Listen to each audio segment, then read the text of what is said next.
Good afternoon, everyone. Casey McDonald from the Property Management Training Academy, and I'm here today with Wayde Hildrew from Ray White Astley. Hi, Thanks everyone. for joining me, Wayde. Thanks for having me. I'd love to talk to you, Wayde, around your role as a BDM. You're a very successful one. You've won numerous awards with Ray White, ROTG, PMC, all of those different kind of forums and property management companies out there. So talk me through your day. You know, why is it that you've become successful in your role as a BDM? I think having a very good structure around what you want to accomplish and I guess you plan forward. So I don't come into the office and figure out what I'm going to do that day. I plan it all the night before. I know some people like the week before and have that ideal week. It doesn't work for me, but definitely the last thing I do before I leave the office is plan the next day. And then I know what free time I have and what I can do as far as prospecting, and I know what face-to-face appointments I have and what I need to prep for those. So that's pretty much the structure that I work with. Great. And so, you know, the first thing that you might do of a morning is it checking your emails, or do you sort of find that you're better off doing your presentations earlier in the morning? I know everyone's a little different, but do you sort of structure your day around when you have your optimum performance in even with prospecting as an example? Do you find you get better results at night or in the morning? So any contact that's going to be either on the phone or face-to-face, I prefer to be after lunch for a couple of reasons. Number one, I'm not a morning person. Number two, I think you ideally want to be the last agent they speak to. So if you're the first person to contact them that day, you're probably not going to be the last person they speak to. So it's a bit of strategy. And then I also do a lot of after hours. So the idea is that you're showing them that you are happy to work outside typical business hours and accommodate them. And they usually have more time too. So you're able to really sell and really connect with them and let them know what you can offer. So first up in the morning, I usually spend between half an hour to an hour on emails. Which then usually results in some extra work. And then it's typically office meetings, meeting with salespeople, and then it would be to face-to-face appraisals or follow-up appointments. And then between the afternoon appraisals and evening appraisals is usually about an hour or two, which I can prospect. Great. So on that prospecting topic, and I think it's something that everyone always really wants to dive in and know a little bit more about, because every BDM does do things a little differently around their prospecting. Yep. What would you say would be 3 key prospecting activities that you do that you get results? We're not all going to get 100% results, but what would you say would be really successful prospecting activities for you where you know that if you really work hard on that, you're going to get a result? I think number one would be on the markets, particularly if you've had contact with them before, and not just your own database, but being involved with the sales database. So there's a lot of people that we've come into contact with from a sales point of view that end up listing their property for rent. So contacting them at that point and keeping in communication with them. Number two would be your existing rent roll. Typically if they have one investment property and they have a good experience, they're going to have a second, they're going to have a third. So keeping in contact with them, whether it's a no reason call or you make it quite clear why you're calling, it doesn't really matter. It's the contact point.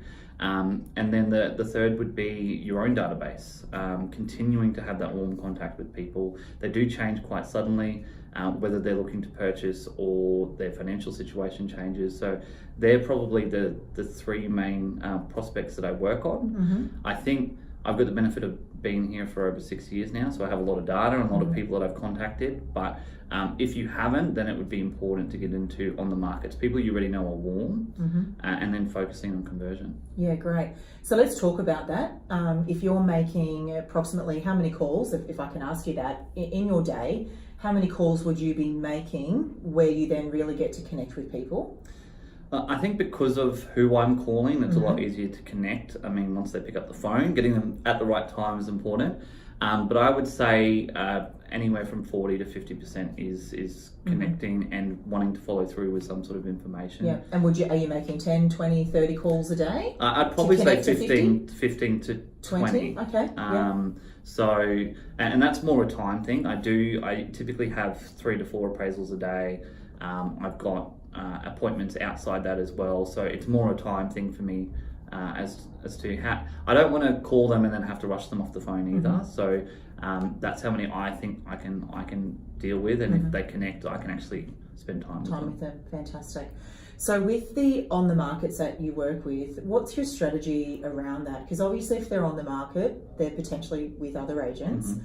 And so how do you start to broach those conversations? Of course, that you may have already spoken to them and maybe they didn't choose Ray White for whatever reason, so that's obviously one angle. But what if you haven't had that conversation with them? It's something that I get asked quite frequently around, well, what's my dialogue there, Casey? So if you don't mind sharing, maybe a little bit of that conversation that you might have with that person.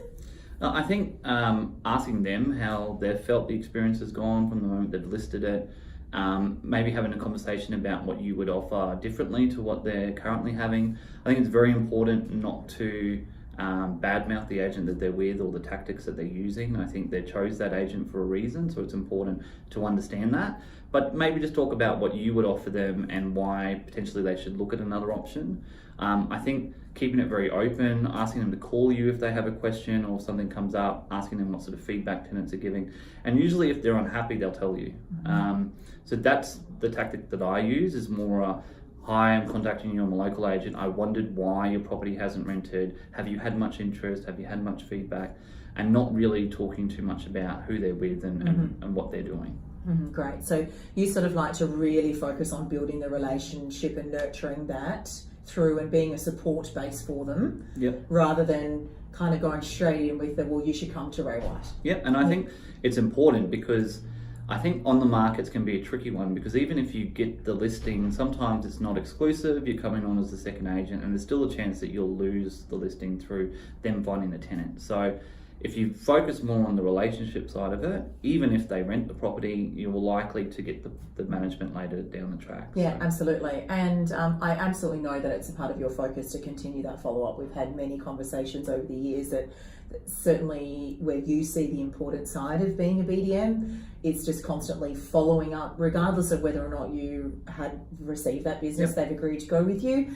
Or as you said before, it's making those customer service calls still along the way of your existing clients to make sure that the property management team underneath you are still performing to meet their expectations that you've sold them on. Yep, that's correct. Definitely. Yeah. It's a big focus of mine because I'm passionate, but also the way that I look at converting business is based on that rapport and trust that I build with the client. So it's important that what I'm selling them is the truth, and that you need to have a great relationship with your property management team. You need to have a really good handover process and keep the service level on par the whole way through. And definitely don't overpromise. Yeah, great. Well, that brings me to the next question, is around the handover and working with a big property management team. I'd like for you to share what you have found, and I'm sure there's been different strategies over the 6 years of what has worked, what hasn't worked. So what have you found now as, I suppose, the secret ingredient? What is working really well for Ray White Astley? So basically the way that my role is focused, I go through everything from the initial appraisals until the property's income producing, and that includes the setup. So I'm in charge of making sure that we have the water compliance and the smoke alarms and the property cleaned, enough keys, all that tricky stuff. And then the property manager is coming on board at a time where the owner's happy, they've got a great result, the property's ready to go, and they're able to start that relationship really smoothly. But what we've started to do recently is to have the property managers attend the sign-up appointments or the photo shoots, particularly if they're owner occupied, and introduce themselves to the owners and be able to have that connection. And particularly if I'm in a position where I'm at an appointment or something and something comes up, I want that PM to be able to jump in and go, hey, I'll help you, and this is what we'll do. Yeah. And so have you found by having that extra touch there from the property manager that it allows for them to break away from you a little bit because you've spent the time building that relationship, which sometimes could be months or years, and then when the PM steps in, they still kind of tend to want to call you? But have you found that by bringing the PM along and starting that intro a little earlier, that they kind of wean off of you a bit faster? Yes and no. I think that the previous method, which was once the property was income producing, we would hand it over to the property manager. That was a little bit more cut and dry, where they would then go, okay, now I'm with the property manager, I don't need to speak to Wayde. With this method, I find that they see us as equals rather than us as separate people. So it's probably a good thing in the sense of that I can continue to contact these people and them not feel like they're being somewhat disloyal to their property manager. So it's showing us more as a united front, which I think was important for the way that I want to contact them and use them, I guess, as part of my database. Yeah, great. Well, thanks very much for joining me this afternoon and certainly on sharing what's working for you as a BDM. I hope that our listeners today will certainly be able to pick up some tips from the wonderful Wayde. And if anyone would like to contact Wayde, he is at Ray White Aspley. And your email address, Wayde? As wade.hildrew@raywhite.com. And my number is 0434 424 819, so just give me a call. Yeah, great. Thanks very much, everyone. And if you would like to pick Wayde's brain at any time, he's a wealth of knowledge around the role of BDM, so please do connect with him. See you Thanks very guys. much.